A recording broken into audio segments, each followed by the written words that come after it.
This is They Create Worlds, episode 183, a working model of vending.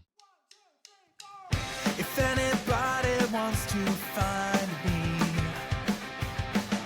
I'll be in the last place you would look. In a place where people used to be, a land that's called reality. You'll find me there. Welcome to They Create Worlds, now brought to you from the wonderful time of the 1800s, where we bring you the history that you deserve today about coin-op.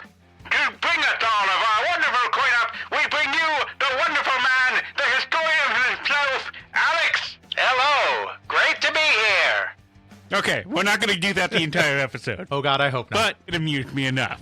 Absolutely, yes. Do we sound like we're on old-time radio? Well, almost. But we're really even going back to a time before radio. We are going back to the very beginning of one of the primary art forms that can be in any way tangentially related to the birth of the video game industry. That being the really, really, really early origins of coin-operated devices and businesses centered around the selling of the same. But Alex, A, we're a video game history podcast. Why do we even care about the arcade? And B, we did a few episodes on the arcade way back in the day. I remember looking up that wonderful little, I get to weigh myself by putting in a penny. That's right, and you also got to indulge with your freaky encyclopedic recall of old cartoons as well, as I recall. Yes, we are going a little off the reservation on this one. Some might consider this a tangent. I don't, though, because we are a podcast not just about video games, but on the history of the video game industry. I mean, that's kind of our primary entry point into this material, is how the video game industries, plural, individually developed over time and then merged into what we would today call the video game industry.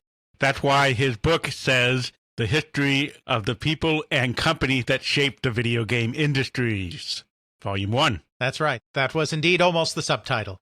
So as part of that, it makes sense to look back at the environment in which the video game was shaped and in which the video game was birthed. And the commercial industry, not the development of the games themselves per se, but the commercialization of it, the industry owes a heck of a lot to the existing coin-operated amusement industry. Would video games have crept in eventually without that? Oh, sure, absolutely. It's an idea that was not going to be denied once the time had come. But I think it's fair to say that without the coin-operated entertainment industry, it would have developed later, and it would have developed in a very different way. Because, first of all, it was way too expensive to do anything interesting in the home. I mean, look at the Magnavox Odyssey in 1972. You couldn't do very much interesting with that. You needed that extra level of sophistication that you could bring into a coin-operated product because you could make something more expensive because you were not selling it to an individual consumer. You were selling it to an operator who would sell it to all the individual consumers, 1 nickel, dime, quarter, 50-cent piece, Susan B. Anthony dollar coin at a time. The coin-operated amusement industry is very important to the development of the video game industry, and as far as I'm concerned, and since it is 50% my podcast, what I think matters a lot, as far as I'm concerned, it is an important part of this whole video game industry development. So I like looking back at it from time to time. Now, yes, as Jeffrey said, we have indeed covered the rise of the penny arcade before, and the rise of pinball before, mutoscopes and kinetoscopes, all the scopes, basically, and talked about how all of this stuff kind of coalesced in the late 19th century. Well, Jeffrey, we're going way back. We're starting before that. I'm sure in our past episodes we kind of made brief mention of the before times in the long, long ago. Various references to working models and early vending devices and all of that. We never focused on it. We were really focusing most of our attention on the 1880s forward, part 1. And part 2, there is so much more information that has literally just come out. Because Nick Costa, one of the only people, quite frankly, that is researching the very, very early hazy origins of coin-operated devices, amusement and otherwise, the author of the book Automatic Pleasures, that is kind of the de facto standard on the 1880s, 1890s, first decade of the 20th century. As much as anything, I mean, both because he did thorough research and because it's about the only book covering it. He has released a new book recently called Penny in the Slot, which is focused on the period between 1735 and 1883, and provides some up-to-date research on some of the individuals that created or exhibited coin-operated devices within that time period. Now, we're not going to follow the book. While we are going to vaguely talk about the way olden times, just as a general scene-setting thing, we're not going to go through and talk about everyone in the book. If you're interested in this period, I think you have to be very interested in this period because it's definitely not a general interest book. But if you're interested in coin-op machines in this period, I would encourage you to check the book out because he did do some very thorough research on the era. We're not going to go quite that deep because this isn't our focus area, and so that would be a little too tangential. But I do want to take some of the threads that you can pull out of that and kind of show how, in broad strokes, we got to the point that by the 1880s, there was a coin-operated industry, or a series of coin-operated industries, some based around vending, some based around exhibitions, some based around gambling, amusements, and all of that kind of stuff. Because these early developments do lead directly into that, and it's not really an area that has been discussed very much before, and certainly has not been discussed by us, video game historians as we are. Those of you who might be thinking of running away in terror, I encourage you to stay here, because remember, we've talked about things in the past before, sort of like the whirlwind, which, why would we care about the whirlwind? Well, it really had great DNA impact on how computers developed further down the line. What I believe we're going to see here and what we're going to learn here is, what is the fundamental DNA? What did people just experiment with and eventually learn, hey, this is how this stuff works, and I can get people to give me money for it. And then those threads, those ideas cascade down the line, and eventually in the modern and postmodern arcade era of video games, you can see, hey, here's the influences on that. Wouldn't it be cool if you see something that was started back here in the 1800s, and then you can see the influence of that on a video game now? Yeah, absolutely. Promise we'll be back to video games next time. We'll get to that at the end of the show as always, but for today, we are going to get in our way back machines and talk about the 19th century and before. Well then, Alex, I guess we have to go into Mr. Wells' time machine and go back to when it was first published, so that we can stop it from happening and taking over the world. But to do that, we have to get money from back then, because they're certainly not going to take this modern American dollar. So, to the time machine, and then to start an arcade business. Something like that. The fundamental operation of a coin-operated machine is that you put a coin in a slot, and by doing so, you are essentially unlocking a series of mechanisms that are going to do something. Almost like a Rube Goldberg machine of entertainment. Exactly. So it logically follows that before you can have coin-operated equipment, you need mechanisms of a type that can be activated by your coin doing all of its different things. So the real fundamental very beginning of this whole coin-op thing really goes back to medieval times and the developments in clock making. Clocks have lots of gears and teeth, and later on, not in medieval times, but later on as they continue to develop, springs and all sorts of weird, funky things in them that can be automated, that can be set to move all on their own based on the configuration. Clockmaking is something that developed in the Middle Ages. It was a jealously guarded technology by those who knew how to do it. This is a period of time when trade was in the hands of guilds, and the idea was that you hoarded knowledge on how to do particular trades and strictly regulate who can join you in those trades because they're very profitable and you want all the money and highly skilled work and all of that. Clockmaking slowly developed over hundreds of years in the Middle Ages and the Renaissance and beyond, and of course at some point also developed to the point where as clocks became more elaborate, they started to have more elaborate demonstrations going on in them as well, figures coming out and doing this and that and the other thing. The clock in Munich, for instance, in one of the main squares there, is a very famous example of that. Got to give some of these things that Jeff can actually put in the show notes on this one, because there's going to be so little that he can put in the show notes on the stuff that we're doing. But that's one that he can throw in there. Just think about it if you actually have at your grandparents' place an old cuckoo clock or a grandfather's clock. Mm-hmm. There's actually a lot more there if you study it than you would think. Either something comes out, or in the case of a grandfather's clock like the one that my parents have, there's actually a day-night cycle that cycles behind the clock face. Yeah, absolutely. They could get very elaborate. As time went on, and as you move kind of into the 18th century, and you're getting to the beginning of the Industrial Revolution, and you're getting even more complex in the types of mechanisms that you can create, there became to be a fascination with technology in general as well. So you had this clockwork technology starting to appear in other forms. One of the most common forms of those were the creation of automatons. These were not coin-operated at this time, but the idea that comes straight out of the figures on clocks themselves was that you would create a mechanical animal or a mechanical person that through the use of clockwork mechanism could make gestures, could make sounds, could go through little motions, as something that's just like, oh my gosh, this is amazing. Look at what technology can do today. This was particularly prevalent in France and Switzerland, two places that had a very fine clock-making tradition. And if you want to know what an automaton is, if you ever saw the movie Hugo, which came out in 2011, Yep. An automaton in that movie plays very prominently. Absolutely.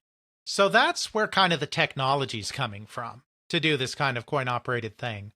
In terms of turning this kind of thing into an exhibition, the history of that actually also goes back to medieval times, because the roots of really the modern arcade, coin-operated arcade, your Dave and Buster's out there today, is really the traveling fair, which was a medieval institution throughout much of Europe.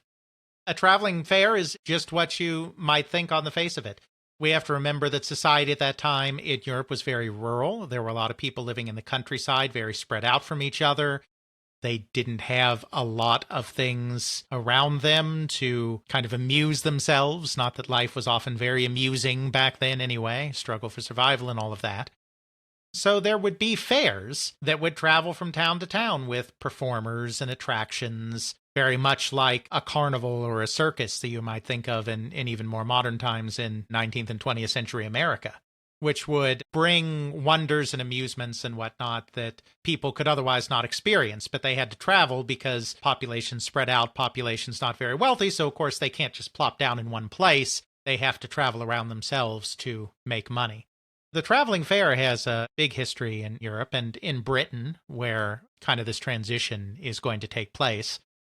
As traveling fairs met the Industrial Revolution, there were also a lot of big changes going on. For one thing, the Industrial Revolution caused a great upheaval in the distribution of population. Britain was a predominantly rural country, as were many of the European countries.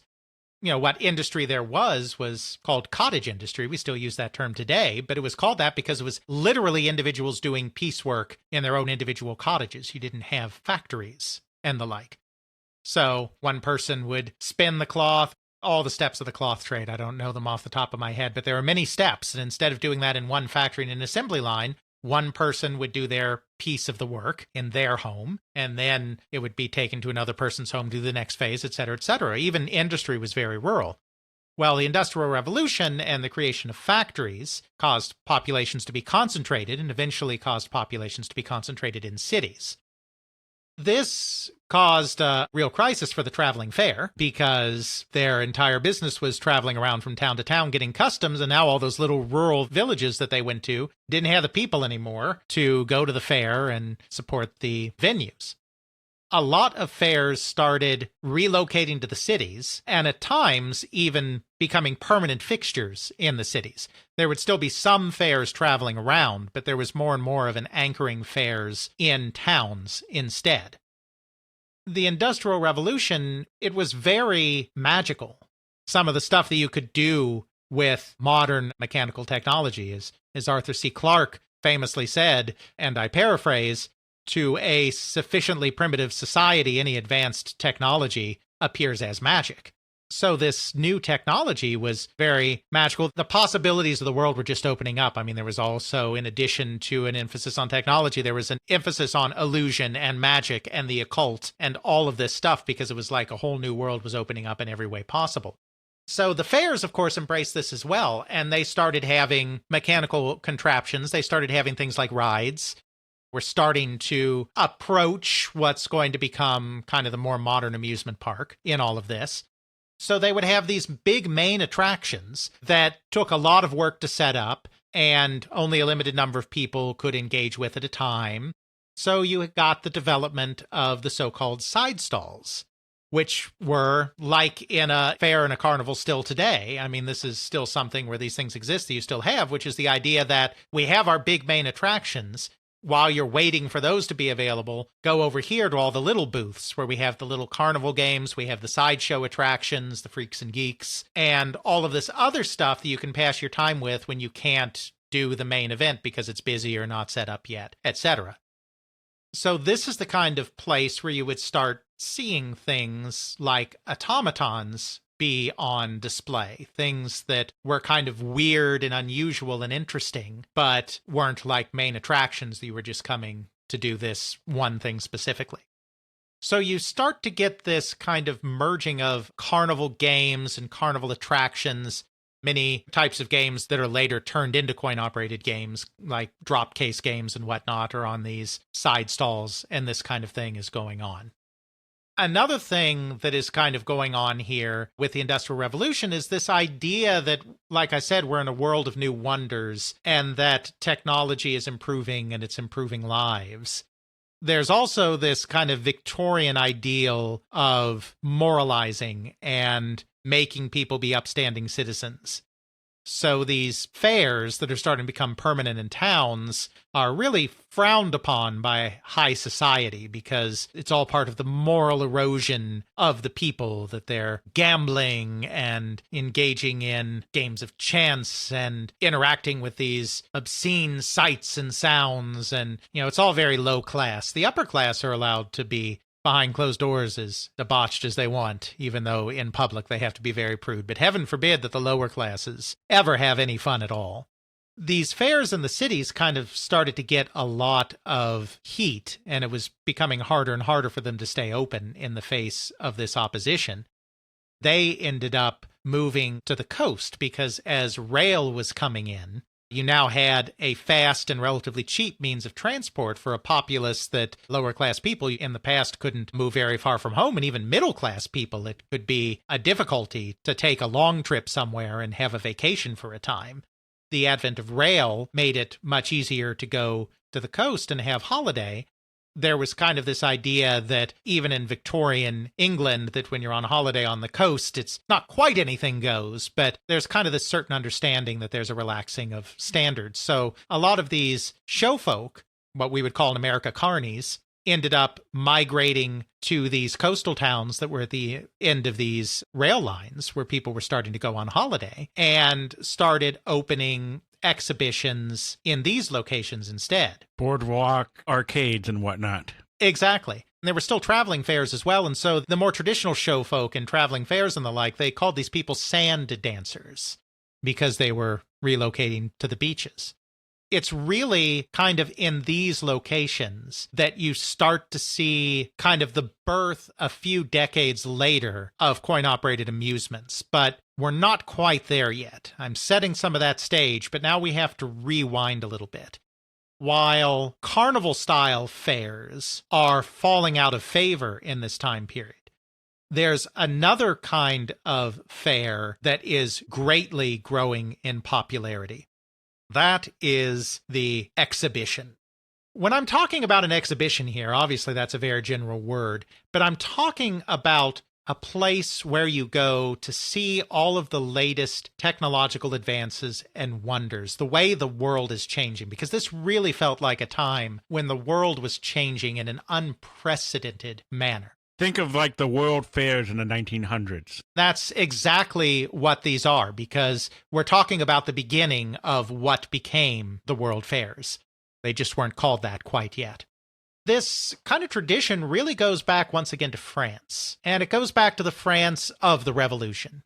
After the Bourbon dynasty, the Ancien Regime, is overthrown and you have the new Republic in France, the Republicans were very big on not just overthrowing l'Ancien Regime, but also all of the trappings of the old regime, including things like Catholicism, which were very tied up in that.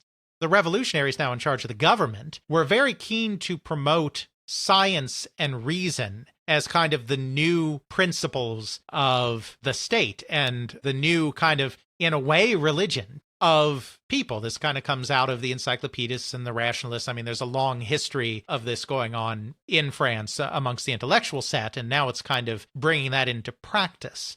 It's also a period of time where things are kind of not going great. We're kind of at war with all of Europe, who kind of, after the revolution entered its more radical phase, and they went from deposing the king to cutting the head off the king, got a little uncomfortable with what was going on. There were wars, many, many wars, lots of hardships and lots of power struggles, government changes, purges. This isn't a history of the revolution. Go listen to the Revolutions podcast if you want to know more about the French Revolution. It's really great. Not kidding. Suffice it to say that they want to A, promote science, and B, promote things not being quite so bad as they really seem all around, even though, spoiler alert, they're really that bad. So starting in 1798, they started holding a yearly exhibition called L'Exposition des Produits de l'Industrie Française, which is translated literally as Exposition or Exhibition of the Products of French Industry. This was a place to show off all of the latest in manufacturing products and scientific marvels and mechanical marvels and all of this kind of thing. This tradition continued even after the revolution had run its course and we went back to monarchy and all of this. They kept having them yearly all the way to 1849. This kind of set the tone and the model for the World's Fair. As we think of it in the United States, we think of things like the St. Louis World's Fair in 1904, the New York World's Fair in 1939, the Knoxville World's Fair in 1982. Anybody? Magnavox of Magnavox Odyssey fame was a sponsor. So yeah, Knoxville, sure. But anyway, it goes back to this. Now, the British were not entirely happy about this. Because first of all, in this period of time, the British were never particularly happy with the French anyway. Centuries of discord. But the other thing is like, hey, wait a minute. We're the industrial powerhouse people. We're the ones that invented the Industrial Revolution. Steam engine? That was us guys. So why are the French having the big, famous industrial exhibition every year? They're wannabes. They wish they were us. That was kind of one of the big reasons that Prince Albert, husband of Queen Victoria, decided in 1851 to organize the very famous Great Exhibition. The Great Exhibition was essentially the first World's Fair. This started that tradition. It was a grand display of everything going on in science and industry and manufacturing and all of this, and it brought people from all over the country together. In its wake, inspired many other exhibitions of science and industry all across the country, regional shows. Again, co-opting, there was already a tradition of bazaars and fairs and all of this that we talked about going back to the Middle Ages. But the Great Exhibition kind of helped turn a lot of these towards this whole scientific and manufacturing and industrial display instead. So these regional exhibitions kind of became the first places where you started to see coin-operated devices that are being developed as part of this whole industrial revolution, starting to be displayed to the public in a way that is meant to elicit wonder and is meant to be entertaining in some way, shape, or form. This is the infrastructure we're looking at. Throughout the 1850s, 60s, 70s, we're kind of looking at these exhibitions that are starting to spring up and be held annually all around the United Kingdom. Then, as we get into the 1880s, 1890s, we're starting to look at these relocated showfolk who are operating out of these resorts like Blackpool and Brighton, where the tourists are coming on holiday. Now that we've kind of established the infrastructure here, let's get into exactly what kind of coin-operated things we're talking about in this very early period. We have to remember there are a couple of things going on here. First of all, in addition to just having the technology be able to do this kind of thing, there needs to be some kind of purpose to it that is married well with this idea of activating something with a coin. As the fairs get going, and I'm talking about just the mere exhibition of these things is probably enough, but it doesn't start with that, because even to get the idea to put a coin on something at all doesn't logically follow from something like that. Most of the early advances are less in amusements and more in vending. When it comes to vending, it's tricky because you don't have super advanced machinery at this point. You don't have advanced packaging. You don't have advanced machines like the die cutters that you have at Wilson that can separate things automatically, cut things automatically, etc. So if you're going to be vending something automatically, it needs to be something that is already predisposed to being a set size. Like, you don't have to mess with it in any way. You don't have to package it in any way. You don't have to divide it in any way as part of the process. It has to be something that is ubiquitous enough that people really want to be able to have access to this and are going to be willing to futz around with this new technology and not be like, I don't understand, this is too crazy, forget it, I'm going someplace else. The first, as far as we know, there were a couple of isolated examples of trying to experiment with coin stuff. But as far as we know, the first automatically vended item, and the first time that you had a coin mechanism where you would put a coin in a slot and it would automatically release something to you, was actually with tobacco. This makes a lot of sense because in these days, a lot of people using tobacco, we're talking largely about like pipe smoking and whatnot here. Not a cigarette, not a cigar. And for those who don't know what a pipe is, think of usually a wooden bowl. Then it had a long tube that would be attached to that little wooden bowl, and you'd put a little bit of tobacco at the very end in that little bowl. You'd light it up, and then you could use the little pipe to suck in the tobacco smoke when you wanted to, and then continue on with what you're doing, but you're not having the direct contact of the actual burning tobacco leaves. Exactly. There was kind of already a fixed idea of how much tobacco you would put in your pipe in one pinch. This is convenient because you could kind of divide it in that way, so to speak, already in your device. Right, you just take whatever that amount is, wrap it in some paper, and put it into the device. Exactly. So this was kind of the beginning point for these kind of coin-operated machines. One of the earliest ones we know of, and a lot of this is shrouded in mystery, because this is way back in the day. Nobody was really chronicling this at the time. There could be isolated examples of any of this stuff that's been completely missed. Nick Costa did his best to go back through patents and through old newspapers and all of this to find everything he possibly could. One of the earliest known ones, and certainly one of the first things to become widespread, was a thing called an tobacco honor box that was created by a guy by the name of Andrew Rich in the 1820s. There's some interesting things to say here. Obviously, we don't know much about these people because it's not like anyone was doing their biographies. All we have is brief mentions in the press or in directories, trade directories, city directories, etc. So we don't know much, but we do know that Andrew Rich was a clockmaker.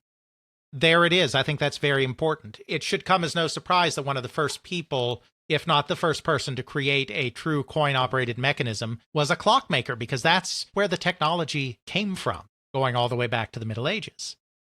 He was a clockmaker in the 1810s and the 1820s in Bridgewater, in Dorset, in the United Kingdom. This was a period in the post-Napoleonic War period where there was actually a lot of economic hardship in Britain at the end of the war, which often happens really at the end of wars. We don't know exactly how he got on, because he's a clockmaker. We don't know exactly how he got onto this honor box thing. But Costa actually has a pretty good theory. And it is entirely a theory, but it's one that makes some sense. Because he noticed that in 1816 in Bridgewater, there was a rather large for the time, I mean, it's not a major corporation, this is the 18 teens, but large for the time business that was a maker of tobacco and snuff boxes for both the home and for taverns that went out of business. And there was a big sale, big essentially bankruptcy sale. Everything must go. Going out of business sale, essentially, that was advertised in the papers. There were also, according to those advertisements, according to Costa, there were also clock parts that were on sale at this same going out of business sale. So it's not much of a stretch to think that maybe he came to this sale looking at clock parts and then saw all of these different boxes and got to thinking about how he could put the two together. On the other hand, he could have just been someone who went to pubs and saw these snuff boxes in pubs and was like, hey, wouldn't it be cool if I put some clock mechanisms on this? Costa goes out of his way to kind of craft this theory, but it is connecting a lot of dots. Did he see the advertisements for this going out of business sale? Did he go to this going out of business sale? Did he see boxes and gears next to each other and were like, you got snuff boxes in my clock gears, you got clock gears in my snuff boxes, and create the snuff box peanut butter cup? I mean, Occam's razor would tell us that maybe that's taking a few too many leaps of logic to get to our final destination. And the simpler explanation may just be, hey, this clockmaker hung out in taverns and he noticed that there were these honor boxes. And wouldn't it be great if they had coin control? You see, when I'm talking about honor boxes, I know I've thrown this term around a few times now. The way it worked is that just as a modern bar, at least in places where you still can smoke, will have a cigarette vending machine for the person that didn't bring his own cigarettes but wants to enjoy a nice cigarette with his booze or whatever, common pairing, cigarettes and alcohol or tobacco and alcohol. You have this way for them to bum a cigarette off the machine by paying some money. You had a similar idea at the time when people may be carrying their pipe around with them, but aren't necessarily carrying their own tobacco on them. So they go down to the local pub, the local tavern, and they're having a nice drink, and they want to have a nice smoke, and they're like, oh, shoot, I don't have my tobacco with me. So there would be a little tavern box that you could pull some tobacco out of to put in your pipe and smoke it. They were called honor boxes because this is the kind of thing that the tavern owner, the pub proprietor, is very busy doing all sorts of things. He doesn't want to regulate everybody's pipe smoke. It's like, I need another here, I need another here. And so they would set out these boxes that were called honor boxes because you were supposed to open it, take just what you needed for your pipe, leave some money on the bar or wherever for what you took. It relied entirely on the honor system. Obviously, the proprietor is going to kind of keep track of things, and if somebody keeps going back to it and isn't paying, he may notice, and then things may get ugly. But it relied entirely on the honor system, hence honor boxes. Andrew Rich came up with a system that still to a degree relied on the honor system, but mitigated this a little bit because he thought to himself, what if I put a slot on there that you stick a coin in and that activates a mechanism that then opens the box? So that's what he did. You put a coin in, and I think you may have had to press a button as well, like it wasn't completely automatic, but you put a coin in, activated it, lid pops open, and you take your tobacco. It's not a vending machine. It's not vending you a single wrapped package of tobacco. There's still an honor system because once you open that thing, you could theoretically grab everyone in there for your coin. But it at least cut down on the ability to cheat the establishment because you at least had to insert a penny to get some skin in the game. It's a little easier for the pub owner to kind of keep track of what's going on. We don't know exactly when the first one was introduced. They were definitely in existence by 1829 because by then you're starting to see newspaper articles mentioning these coin-operated honor boxes. Costa thinks it was probably around 1826 that the first ones were created. You know, they started in this Bridgewater area, of course, because that's where Rich was, but they spread. I mean, they spread so that they were in London and other major towns, and they became a major fixture of pubs and a major expression of new technology, so much so that in the 1830s, when there were one of the periodic movements against technology, we use the term Luddite today. The original Luddites were people that were afraid of these new machines taking their jobs and were going around sabotaging machines and being very anti-machine. The Luddites are one example of that. They were slightly earlier than this, but another movement in the 1830s called the Swingers actually attacked these honor boxes, these coin-operated honor boxes, and vandalized them as part of their larger protests against machines taking everybody's jobs. Something that's always relevant in the news. Of course, people are talking about AI today and what that means for creative folks like artists and writers. Rebellion against technology is as old as technology itself, is kind of the moral of the story there. What is that they say about history? It flows like a river and history repeats? Exactly. More things change, the more they stay the same. So look, there's some relevance. We just tied in 19th century tobacco boxes to 21st century diffusion AI. Go us. And that's one of the first things that really got people thinking about using coin control for doing things. Again, everything in this period is fits and starts. It's not like in the video game industry where we're like, and then Atari released Pong. Then everyone got excited about Pong and made tens of thousands of Pong units. And then we opened Big Jeffrey's Cocktail Pong Emporium and everyone was happy. It's not like that in this period. There's a lot of dead ends. There's a lot of cul-de-sacs. There's a lot of somebody does something here. 20 years later, somebody does something there. Were they linked? Were they not linked? We don't know. There's not good documentation. Nobody cared about this kind of thing back then to document it.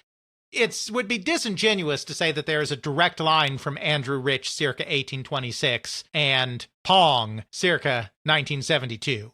That would be a little rich, pardon the pun. It is true that this is kind of the beginning of this idea, and it's a merging of clockwork technology with the Industrial Revolution and the changing mores of society that allow this to kind of happen.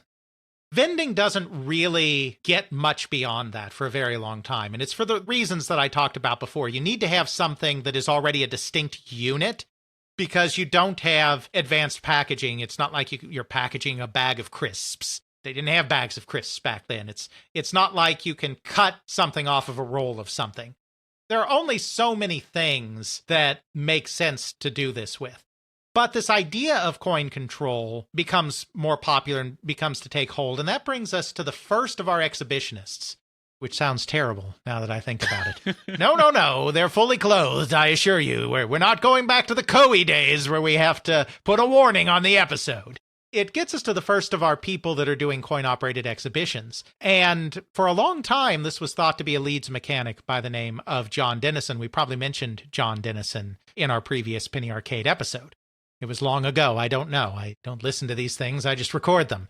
But I'm pretty sure we mentioned John Dennison, who was active in the 1870s. But Nick Costa, through his diligent research, has actually discovered that a lot of this goes back much further than that.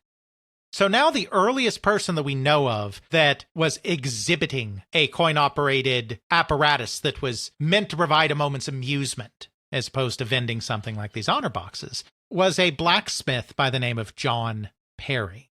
Now, the interesting thing about John Perry, we don't know much about his early life. We know he was born in 1809. We know that he was in the town of Bath and was working in a foundry about 1830. We know at this period in his life, he was a despicable drunk, spending all his time down at the pub, spending all of his money at the pub, his family. He was a family man, but the family never had enough because he was pissing away all of his money on cheap gin, as the working classes were wont to do from time to time, especially if you listen to the moral crusaders that were railing against all of these things during this period. I say that that's interesting because that means he was spending a lot of time in pubs. He was a blacksmith, which meant that he had experience working with metal and whatnot. So he had kind of a background in a field that was changing very rapidly due to the Industrial Revolution and was involved in crafting. But he was also hanging out in pubs a lot, where he most likely would have seen an honor box in his day. because by the 1830s, they're spreading. Already by 1829, we know from newspaper reports, they've already spread to London by 1829. So if they spread to London by 1829 from Bridgewater, they've kind of spread all over the place. So yes, Costa and us on this show are making another leap of logic, but it's not a very tortured leap of logic. We know he was in pubs because he was described as being a drunk at this point in his life. And we know that pubs in general had honor boxes that were coin operated by this time because we have newspaper accounts and other recollections of honor boxes in pubs. So not too much of a stretch, I would say. What do you think, Jeffrey? Very likely, everything said and done, very, very likely that he saw this, or at least someone said something about one and he went to a pub that had it. Exactly. He was probably familiar with coin-operated mechanisms. He was certainly aware of some of what was happening in blacksmithing and metalworking and all of this. Then, a few years later, he moved to the town of Yeovil and sobered up, became a new man, and he joined the local temperance society. So he didn't just sober up, but he became a crusader against the evils of drink. In 1842, he created something rather extraordinary, and we don't know exactly why, but we do know it was 1842 because there was a newspaper account recording this that Costa found.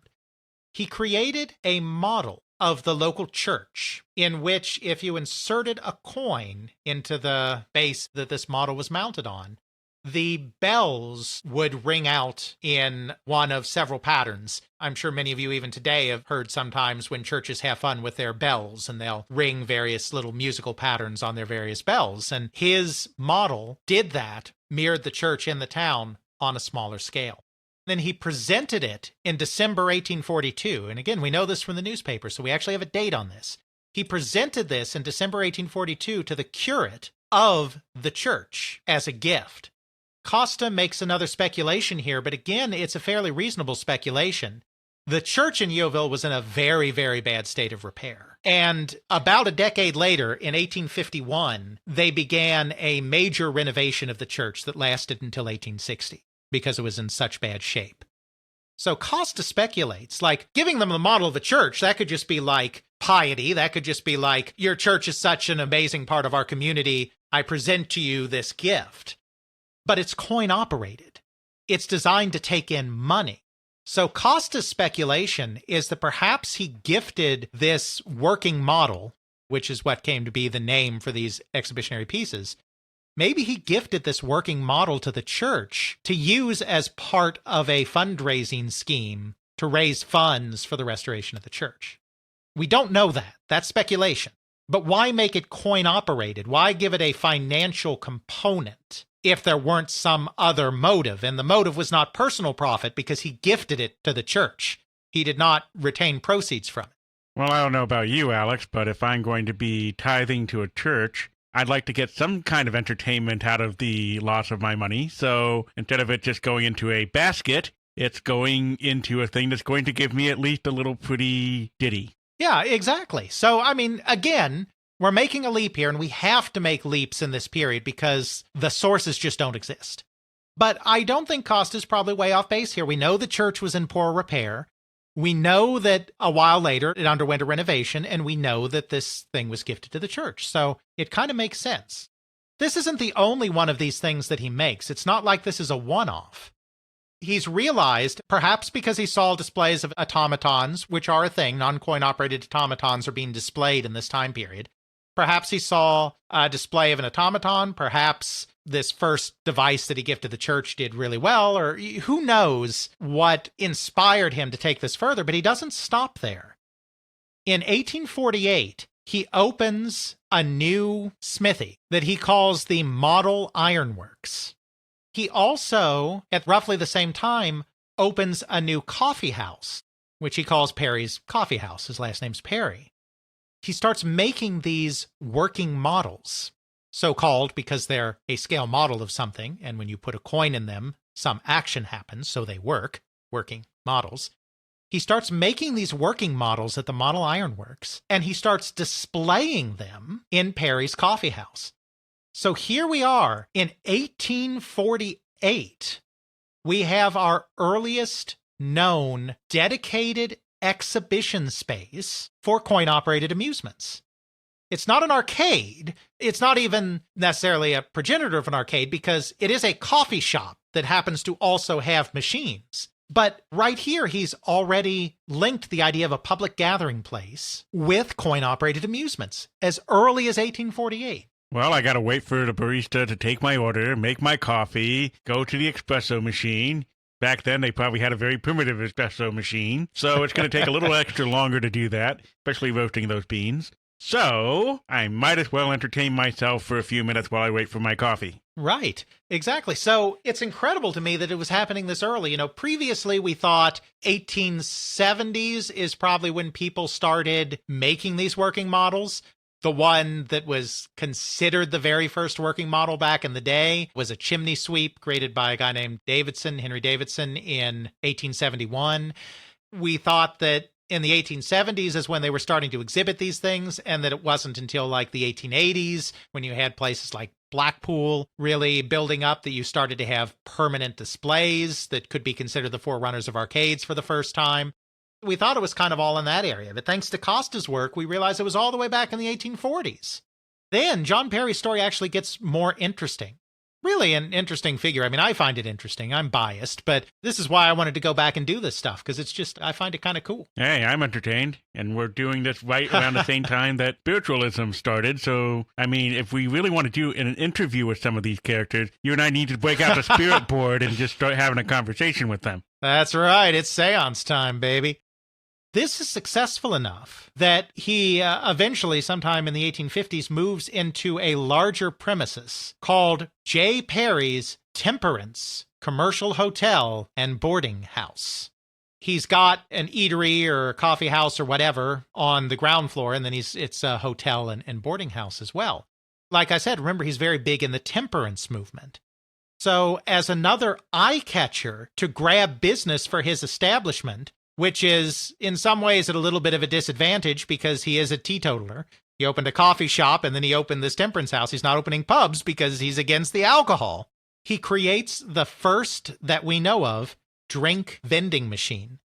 He creates a machine that vends lemonade, and he places this machine outside, right outside his boarding house, to attract attention to his establishment because it's so out of this world.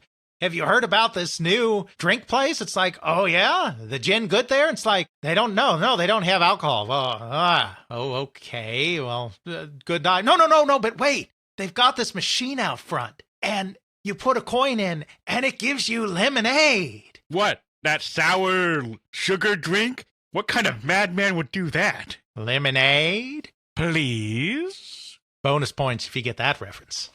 But again, he understood the draw. He knew that he was at a bit of a disadvantage, presumably, as a drink establishment by not having alcohol. So he put this novelty, even though it's a vending machine, it's also almost serving as an amusement, because I think half the thrill for these people was seeing the machine work. Yeah, definitely. I can remember as a small kid, the first time I saw a drink vending machine, I think it was like a coffee machine or something like that. The cup drops down. Where did the cup come from? I don't know. Now there's hot liquid coming into it? How does it know not to overfill it? Oh, dear. Oh, Mom gets to drink that thing. Okay. Truly, they lived in an age of wonders in Yeovil in the 1850s. He even expands from there. He starts building more and more of these working models. These working models almost always are demonstrating modern technologies, though not always. He makes one that is horses and carriages just running around in a circle. He makes one that demonstrates the royal train at Windsor Castle. He creates a demonstration of a glove factory, of all the little bits of work that are going on in a glove factory. He makes other train displays. He makes moving figures. You know, these are basically living dioramas. Insert a coin and something happens. Often industrial things, sometimes people, just like the old automatons. He starts displaying them, but he also starts loaning them out to other people who wants to display them. He puts a catalog together, and he gives other people the opportunity to loan out, rent. I don't think they purchase them outright, though I'm not positive about all the economics. But he becomes a distributor. Manufacturer and distributor, right there and there. Exactly. He starts having other operators. And these operators are mostly going to these bazaars and these exhibitions that are springing up in the aftermath of the great success of the 1851 Great Exhibition. We're starting to see a market for this thing, and he's starting to take advantage of that. Welcome to Old Jeffrey's wonderful working models emporium, where we bring you the working models that you need, brought to you live from Mr. Perry's workshop himself. This is the latest in models that you, the exciting consumer, need to have today. Exactly. One of the interesting individuals that follows in his wake is a gentleman by the name of George Lee.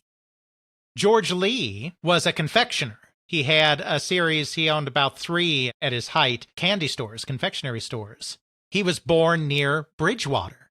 He's from the same part of the country that Andrew Rich is. He's from a part of the country that definitely has honor boxes because he's right in the region. This is no surprise. I mean, a lot of this stuff is happening in the more industrial parts of the nation. You know, the Midlands and whatnot is where the industry grew up in Britain. So it's no surprise. So he definitely had to have seen honor boxes. He became interested in these contraptions. He started showing Perry's machines at various fairs. In 1866, John Perry expanded even further. Like, he had his model ironworks, but he was also, his primary business was in partnership with a couple of other people. But in 1866, he set up his own business, J. Perry & Son. And that's the point that he really started to really market his machines to other people. So this George Lee fellow, in 1867, exhibits some of Perry's machines at the Yorkshire Fair, one of these fairs that has sprung up after the Great Exhibition to be showpieces of science and industry and all of this. He displays again in 1867 at the Coventry Exhibition, where there are 2 other people also displaying Perry machines. So you can see these Perry machines, these working models are starting to spread. We're getting our first real movement here. It's still not huge. It still fits and starts, but it's beginning. Then Lee must have had a lot of success with this, because then in 1869, he sets up a permanent exhibition in Gloucester called Lee's Mechanical Model Depot. Again, this is the second that we know of. And again, there could be somebody else obscure out there. It's hard when you go back this far, but this is the second person we know of that set up a permanent place for machines. And it's the first one that we know of where the primary point was the machines, because Perry had them in a coffee house, he had them in his hotel. He understood their value as exhibition pieces, but they were part of another business. This is Lee's Mechanical Model Depot. The whole point of this place is these machines. It's, in a way, the very first arcade. Or the first Nickelodeon or something like that. Exactly. It's the beginning of this kind of thing. And he still is showing them around. He's still doing the traveling circuit because that's where a lot of this happens. Because by the 1870s, you're starting to get more movement. That's when John Dennison, who I mentioned previously, gets into the businesses in the 1870s. You start getting people like George Lee, like John Dennison, who are able to make their living building and exhibiting these machines. It's not just a side business. Even if they're still doing something else too, it's not merely a side business. It's becoming a primary form of work, of profession, which in the 1880s then starts to move to the coastal resorts that are starting to spring up as the show folk, as the fair people who have been doing this stuff since medieval times are migrating to these coastal resorts. So in 1884, George Lee moves to Blackpool and starts exhibiting his machines there. John Dennison in the 1880s also moves to Blackpool and starts exhibiting his machines there. This is the beginning of the seaside resort arcade in a way that is going to flower into something resembling the coin-op amusement industry that the video game is going to become a part of and eventually co-opt 100 years later.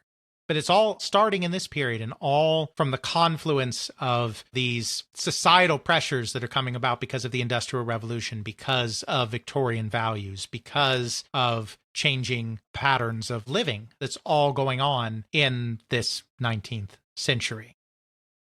So now there are a couple of other threads that we want to pick up here real fast. Well, not really fast. This is They Create Worlds, but 2 other threads that we need to tug on as part of this episode. The first of these is the beginning of coin-operated gaming, by which I mean gambling. which is also starting to arise in this period, but not in Britain. Victorian values, gambling bad, strict laws against gambling, except you could bet on the ponies. You could bet in horse races. Why could you bet in horse races? Because the nobility bet on horse races. Nobility just didn't want anyone else to be able to gamble. So you have strict laws against games of chance. It's not like the United States was a Wild West free-for-all for games of chance, but not quite as prudish about these things. As the United States begins to industrialize, and things like working models and whatnot make their way over from Britain, but one of the unique elements of the American industry vis-a-vis British and other European industries that are developing around coin control is that you have this gambling element. We don't know exactly how the cross-pollination happened, how the idea of affixing coin slots happened in the U.S., though it probably has some ties to things going on in Britain. But the coin slot is something that is understood to be a thing by the 1870s. There was an inventor by the name of John Hall who made the first kind of coin-operated gambling device that we know of. Again, that we know of, because it's hard going back. It was based around the idea of the cast iron bank. Cast iron banks were, small, essentially piggy banks. Piggy banks go back hundreds of years. They go back before this, but in the 1840s, they started to make these kind of savings banks out of cast iron. As automatons were becoming more widespread in the 1870s, as people were getting an idea that these were things that existed and things that you can do with coin control, this John Hall guy created one of these banks. He decided, well, why don't we have a bit of fun with it? Instead of just, you put your money in the bank, why don't we, when you put your money in the bank, have something fun happen? Presumably like these working models that are starting to sweep Europe, though we don't know exactly what his inspiration was. So he created what he called a race course bank, which is when you inserted a coin, it caused these two horses to race around on top of the bank. But you see, there was probably an ulterior motive to this. He marketed it as a toy, but he probably very deliberately also made it out to be a gambling device, because these two horses, it's not like they moved in unison. They actually had a little race around the track, which meant that you could bet on which horse was going to make its way around the track first. It wasn't a constant. It wasn't the same every time. These were probably marketed as toys as a way to obscure the gambling element.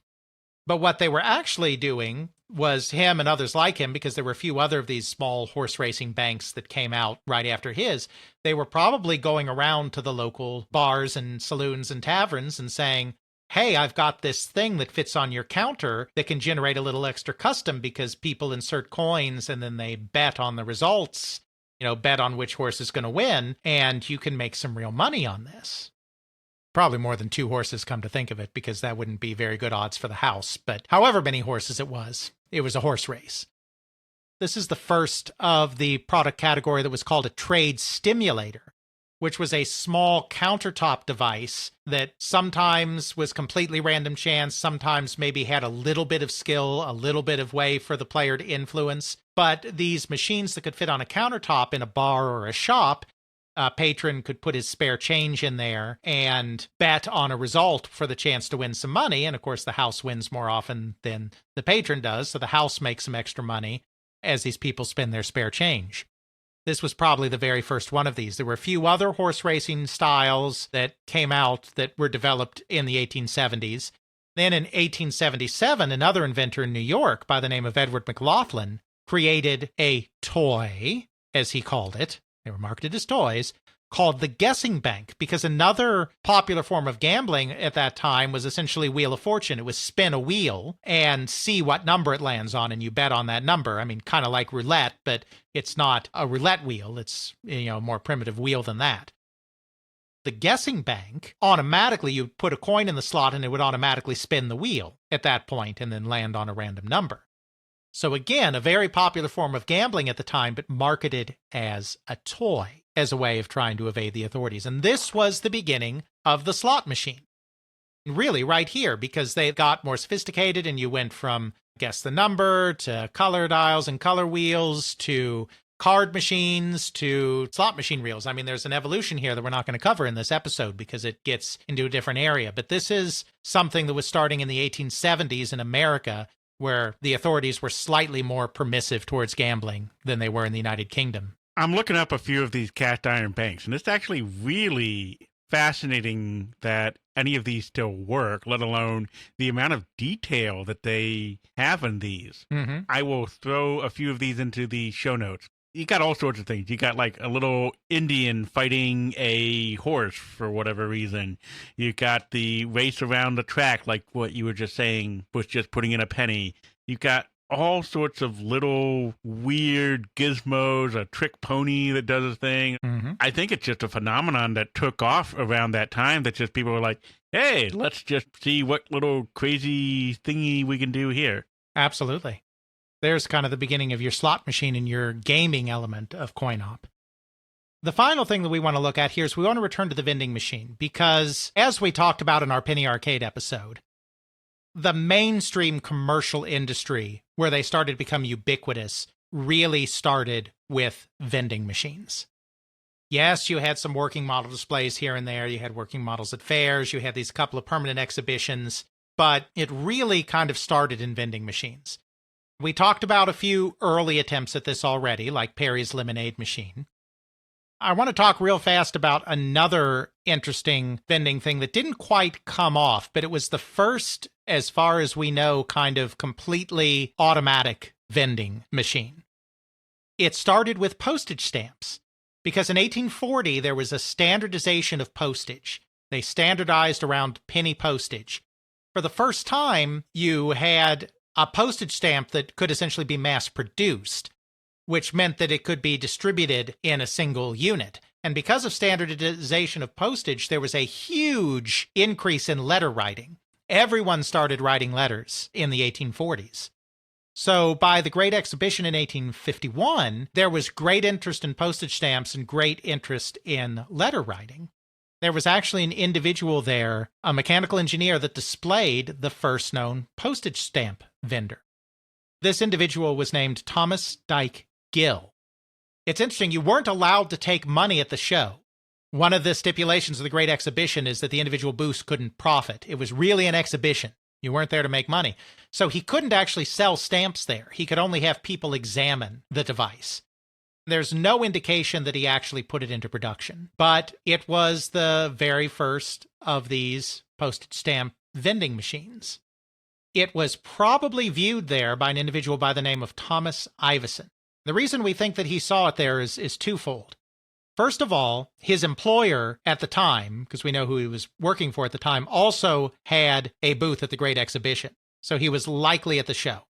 The other thing is he very interestingly starts going soon after that by the name Thomas Gill Iveson. He had never had the Gill in his name before. Thomas Dyke Gill was the guy who had the stamp vendor. Then suddenly Iveson is going by Thomas Gill Iveson.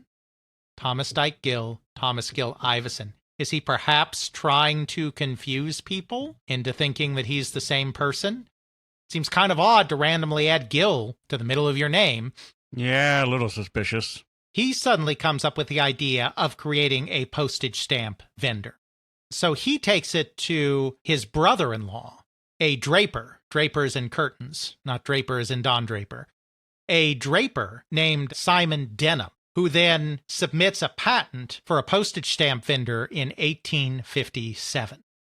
I bring this one up, even though it's a little bit of a footnote. It doesn't seem to have a direct influence, but I bring this up because this is the first known patented coin-operated device. This postage stamp vendor that was designed by Iveson and funded by, and therefore patented by, Denham, because back in those days, it wasn't always the inventor that patented. Sometimes it was the patron that put up the money that took out the patent in their own name. This is the earliest known patent. Now, it may not be the first patent that issued because the patent records before 1850 are spotty. After the 1850s, we have complete English UK patent records going all the way forward. It's the earliest one on the records, but some of these other things, like Rich's honor boxes, may well have been patented, and we just don't know about it. This is the earliest known patented machine. However, it didn't catch on at the time. What finally caught on, and what finally made vending machines ubiquitous, was a device that was thought up by an individual by the name of John Glass Sandeman in the 1880s. John Glass Sandeman is a guy that, before Costa's recent book, all we had was a company that he was a part of.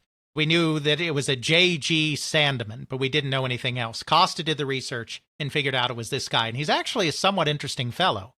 He came from a very well-off family. I mean, he's middle class. He's not nobility, but it's a very well-off family. The family was in the port and sherry shipping business, so they were shipping cheap wine, essentially, and had made a lot of money in that. So he attended King's College as a teenager, and then he bought a commission, which is what you did back then. He bought an officer's commission in the Dragoons in 1853, joined the army as an officer, just in time for the Crimean War, and he actually fought in the Crimean War. Took part in the charge of the Heavy Brigade, which is not as famous as the charge of the Light Brigade, but was a famous cavalry charge as part of the actions around Sebastopol and the Crimean. He continued to purchase additional commissions. You didn't just get promoted on merit back then. That's why officers are commissioned. Just like in sales, you have a sales commission, because back in the day, it was a commission because you bought it. You weren't promoted on merit. So he continued to buy additional ranks until by 1874, he was a lieutenant colonel. He also, in 1869, was appointed to Her Majesty's Honorable Corps of Gentlemen of Arms, which were basically the bodyguards of the monarch. He also, because he came from a business family, a family with money, he also had lots of businesses. So he was also nurturing a lot of side businesses while he was also a commissioned officer, while he was also in this Queen's organization. He and his brother became very close to the Prince of Wales, Edward, who later became Edward VII upon Queen Victoria's death.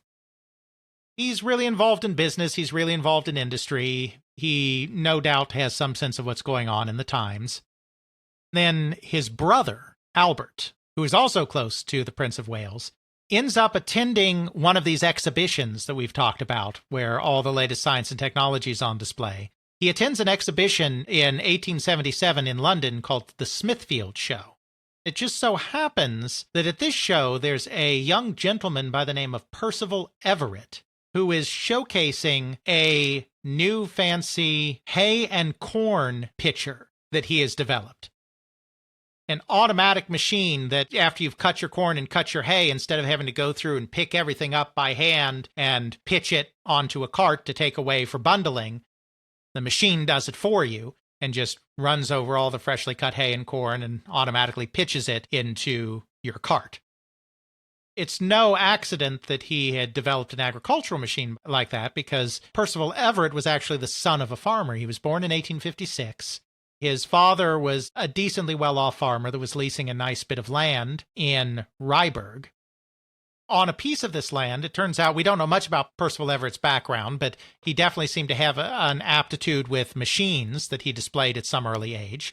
His father actually allowed him to build a foundry on part of the land that he was leasing, and so they had a little foundry, and he had business partners. They were doing stuff with steam engines and mechanical stuff, and he was filing patents and inventing things. He came up with this hay and corn pitcher that really impressed the Prince of Wales. And Albert Sandeman was there. Albert Sandeman's so impressed that he actually goes into business with Percival Everett. And then because of this connection, presumably, John Sandeman also meets Everett. John Sandeman comes up with an idea. We don't know exactly from where. We don't know if he knew about Denham's earlier postage stamp vendor. I mean, he probably didn't, but you never know. Or if it was just generally, we don't know where the idea came from. But there had been another new craze with the invention of the postcard. This standard piece of mail that you could send without having to go through all the trouble of an envelope and figuring out correct postage and all of this. We still have postcards today. We know what they are. So he came up with the idea for a postcard vending machine, and then he commissioned Everett to create the machine, which he did. And we talk about that in our Penny Arcade episode, that they created this machine and then created a company to market this machine. Sandeman was really well connected in society.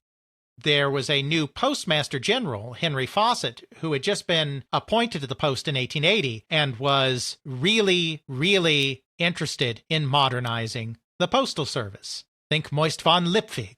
Definitely bonus points if you know that one. For all I know, that could be the reason that Sandeman had the idea. It could be that maybe he was talking with Fawcett, who he clearly knew. I don't know if they were friends, but they clearly had a connection. So maybe Fawcett planted the idea in his head. I don't know. But Fawcett was very interested in modernizing the Postal Service, and he was very interested in harnessing the latest in machine technology to help modernize the Postal Service. So the postcard, again, it's a perfect thing to vend because they're already in individual units. You don't have to do anything fancy. Just put your coin in and it can dispense a single postcard. So Fawcett thought this was great, and so the Postal Service in Britain officially adopted that postcard vendor and made sure that it was appearing all over the place. And so this was the first vending machine that got widespread placement, and it led to both Everett and other entrepreneurs to start creating other vending machines, starting other companies and spreading vending of all sorts of goods all over Britain and continental Europe. Then Everett in 1884, as we talked about in our previous Penny Arcade episode, which is why we're just going to gloss over it now, creates his coin-operated weighing machine that becomes all the rage. And then they move from there to bar amusements like testers. The slot machines get in there, this, that, and the other, and then the phonograph gets coin-operated in 1889, and boom, you have the birth of the arcade industry, which we talk about in our other episode. So we won't do it again, but this kind of brings us to that point and shows how we got from ancient clockwork techniques from the Middle Ages and ancient traveling fairs designed to keep the peasants amused, and got from there to coin-operated amusements in what we would think of today as arcades. Yeah, it's really interesting to see just what little influences led to this eventual adoption of coin-operated machines, coin-operated amusements. Mm-hmm. You sort of had two threads going on there, two primary threads in my mind. You had the vending, I'm giving you something for my coin, and then you had the entertainment / gambling side of it, where I give you a coin and it does something amusing. I may or may not bet on it. Like, oh, I bet you that church is going to play this song this time, buddy. Exactly. And those are the threads that come together. Then starting in 1883, go from these isolated incidents, these isolated entrepreneurs, these isolated experiments, and become the dedicated industry that will eventually house the earliest successful video games roughly 100 years later. I guess all that's left to do at this point is to get back into our time machine and go to the year 25 and hope that the podcast is still alive. Where shall I make a stopover on our way there? Yes, well, we should probably go back to covering some video games again before people think that we've really lost our minds. Certainly don't want to be accused of jumping the mechanical shark here.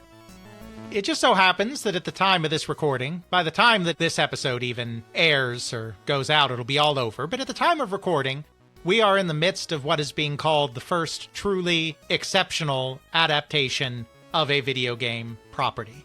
Sorry, Raul Julia in Street Fighter 2. It's not you. That is, of course, The Last of Us, which is also considered by many to be perhaps the finest video game narrative ever created.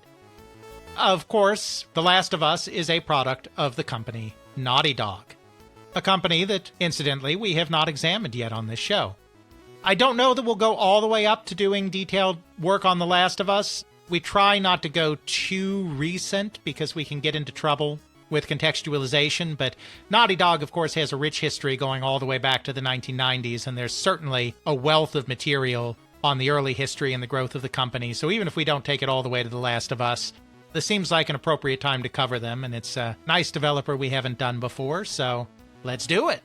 If you haven't played the game and it is age appropriate for you to do so, I highly recommend it. Same thing with the show. It's violent and adult themed, but very good. Absolutely. Definitely PG-13 plus there. Mm-hmm. Well, I guess we're just going to have to see how the naughty dog chases the cat next time on They Create Worlds. Check out our show notes at podcast.theycreateworlds.com, where we have links to some of the things that we discussed in this and other episodes. You can check out Alex's video game history blog at videogamehistorian.wordpress.com. Alex's book, They Create Worlds, the story of the people and companies that shape the video game industry. Volume 1 can now be ordered through CRC Press and at major online retailers. Email us at feedback@theycreateworlds.com. Our Twitter is TCW Podcast. Please consider supporting us on Patreon at patreon.com/theycreateworlds. You can also help get the word out by leaving a review on your favorite podcasting service. Intro music is Airplane Mode by Josh Woodward, found at joshwoodward.com/song/airplane mode, used under a Creative Commons Attribution License. Outro music is Bacterial Love by Rolla Music, found at freemusicarchive.org, used under a Creative Commons Attribution License.